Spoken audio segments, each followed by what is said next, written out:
it's Janelle Waz, and welcome back to another episode of Waz Reviews. A playable Disney Sega Genesis game?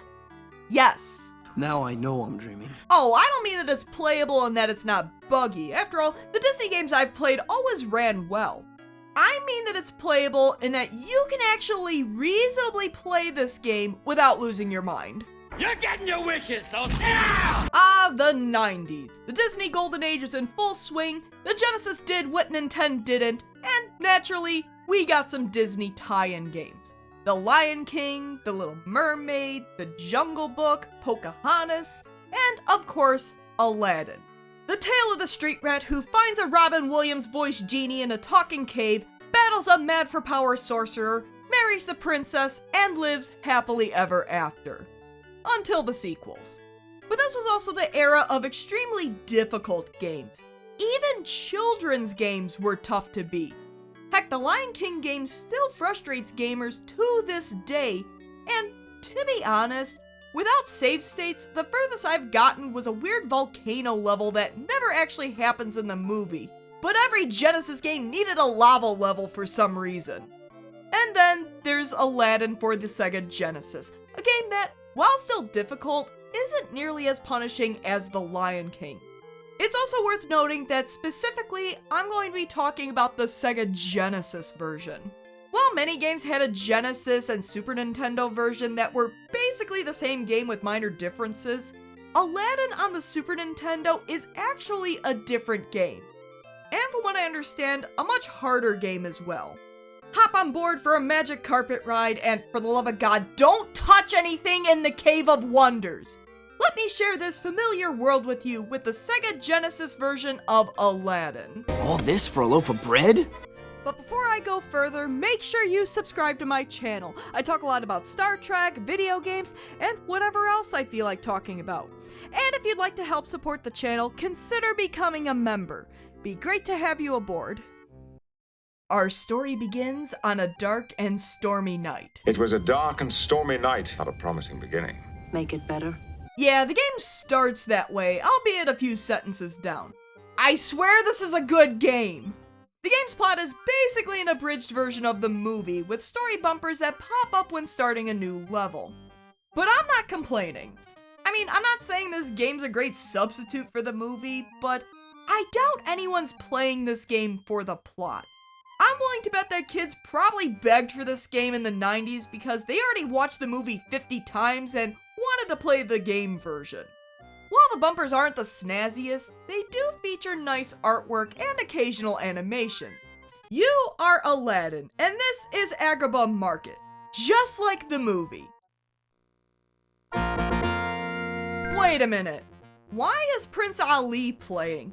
Don't get me wrong, I really like the song and it's rendered well on the Sega Genesis, but that song comes in halfway through the movie. Heck, Aladdin isn't even Prince Ali yet. The song that should be playing is One Jump Ahead, if only because the level is full of stuff Aladdin encounters during that song in the movie, like palace guards with different weapons and hot coals. Man, I love the animation on the guards. In fact, I love a lot of the details in this game that really capture the movie, right down to the slapstick.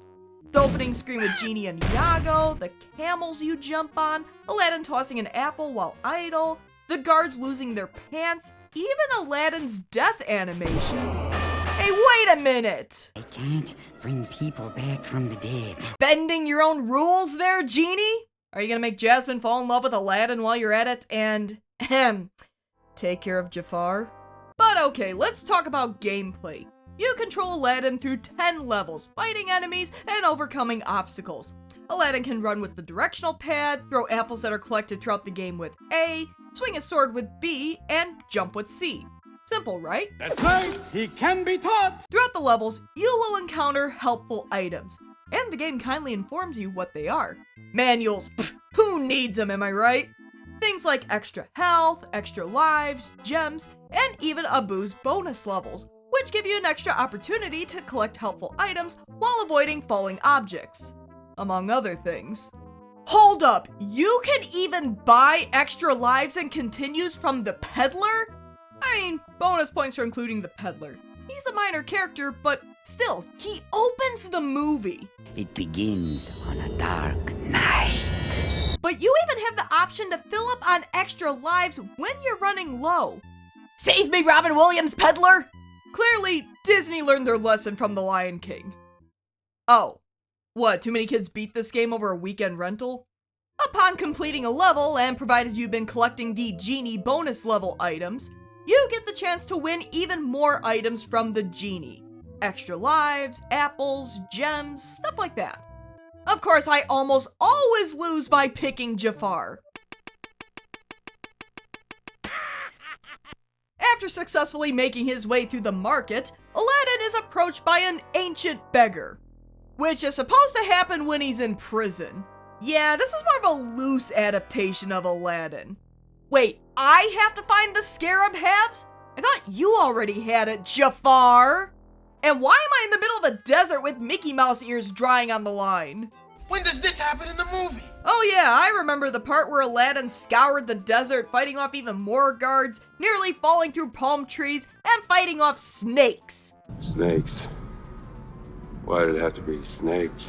All while looking for a scarab Jafar was supposed to already have. I mean, we might as well have Aladdin riding a sandworm while we're at it, as he makes his way to the men's, ladies, and genie restrooms. Also, why do I have to collect 3 scarab halves? There's 1.5 scarabs floating around out there? And there's still one more piece back in Agrabah, so we have to go back? And most importantly, what the hell does Jafar need with 2 scarabs? What are you doing? I'm asking a question.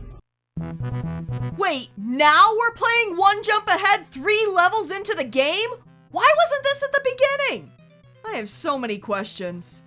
The Agrabah rooftops plays much like the Agrabah market, and if you didn't know any better, you'd swear they're the same level, except rooftops has snake charmers that produce flying ropes to take Aladdin to strange new heights. Again, we see something similar at the beginning of the movie, so why is it 3 levels into the game? Additionally, Rooftops has 2 bosses towards the end of the level. The first one is with Gazim, the thief from the start of the movie, who's very easily owned by just pushing him into a corner. Ah, we're going with the Shaq Fu strategy, are we? And the second boss is with Razul, captain of the guard. Yes, I had to look up his name. I remember having a tough time with this one as a kid, but it's all about finding a rhythm between jumping to avoid barrels and throwing apples. And yes, save your apples for your boss fights, kids! Unfortunately, Aladdin is captured and thrown in prison, and Jasmine suddenly appears out of nowhere to tell Razul to unhand him.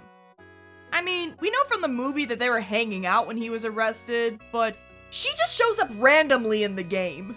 Cast into the Sultan's dungeon, Aladdin can only think of Jasmine, the girl from the marketplace. Where? Where did that happen in the game? I saw no Jasmine!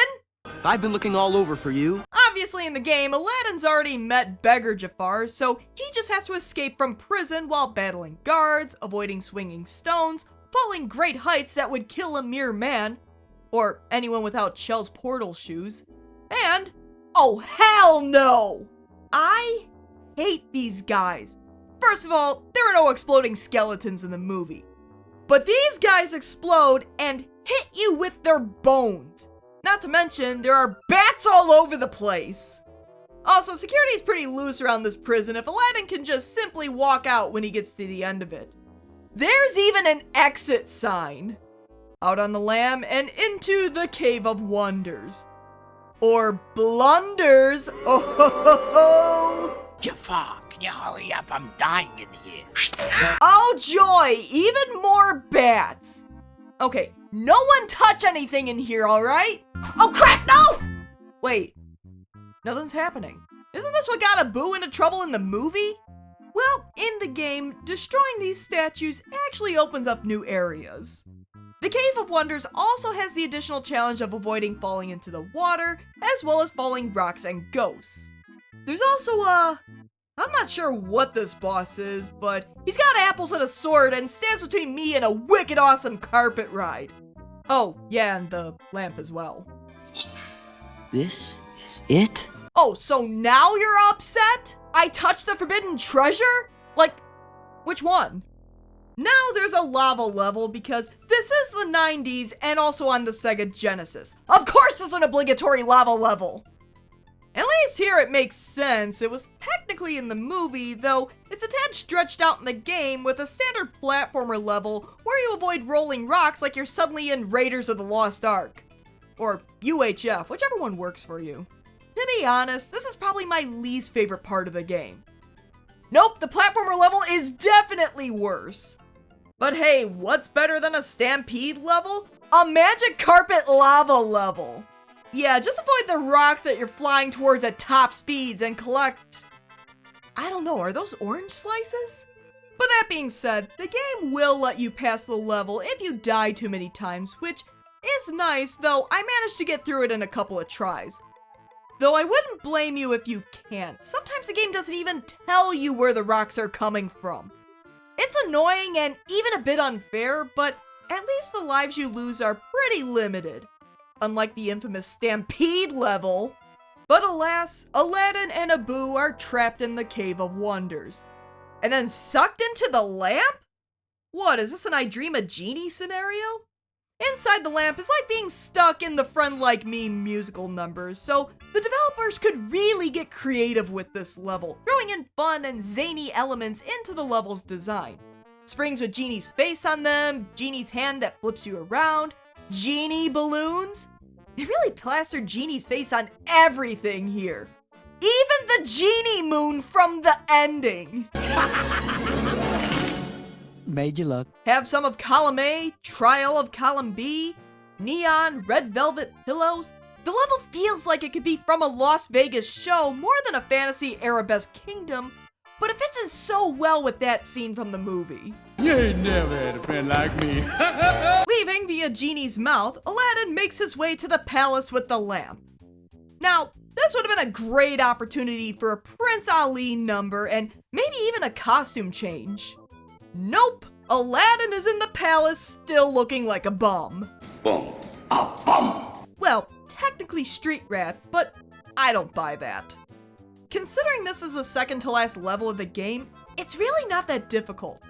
Sure, you could fall into the water at the start of the level, you have to be careful of enemies while on carpet, and even the railing you need to use at one point isn't the most obvious.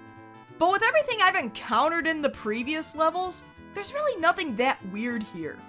Until the end, and I have to fight Iago on Jafar's machine that generates ghosts to attack me.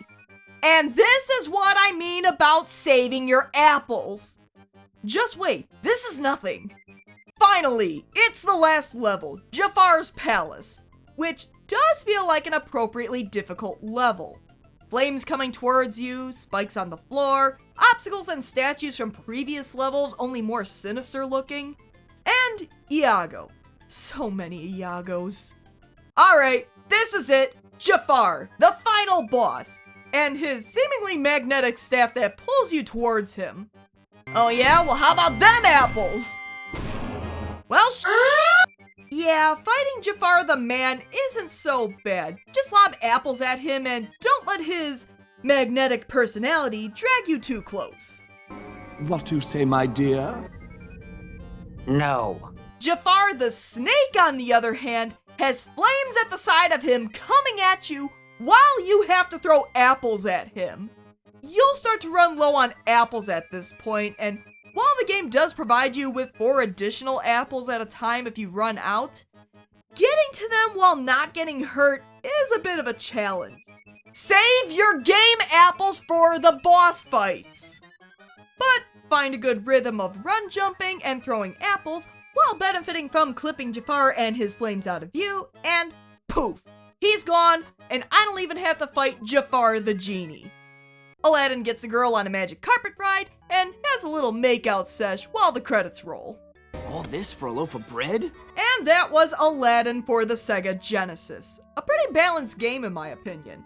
Disney Sega Genesis games are notorious for being difficult, but honestly, I think that's mostly due to The Lion King. Unless The Jungle Book and Pocahontas are also notoriously hard as well, I haven't played those yet. But Aladdin's difficulty gradually increases, and you can get somewhere in the game before things start getting really tough. Compared to The Lion King, where many players were tripped up by the second level, that's pretty good. Heck, this game is fairly forgiving even for video games for its time. You mean you can buy extra lives and continues, and if the escape with carpet is too difficult, it just lets you pass after a couple of tries? Maybe some view that as making the game too easy, but in my opinion, it makes the game more accessible and doable, especially for younger players. It's still challenging and a rewarding rite of passage when you finally beat it, but not nearly as punishing and frustrating as other games. While there are areas of the game that could have been closer to the original movie, the game still gets the tone from the movie correct. The art style and animation, the bright colors, and even the bumpers in between levels. Whoever designed and made this game knew exactly what they were doing. As far as a movie tie-in game goes, this is pretty good, and as a Genesis platformer, it's pretty fun. All in an itty-bitty little cartridge. Itty-bitty living space. So what do you think? Did you play the Aladdin Sega Genesis game? Did you love it? Did you hate it? Did you beat it as a kid? Have you tried the Super Nintendo version, and what did you think of it? And what are some of your favorite memories playing Sega Genesis games? Be they Disney games or just Genesis games in general? Please, leave comments below and discuss.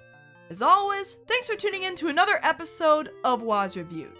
If you like what you see, why not give my video a like and subscribe to my channel? Tell your friends! Until next time... You little punum there.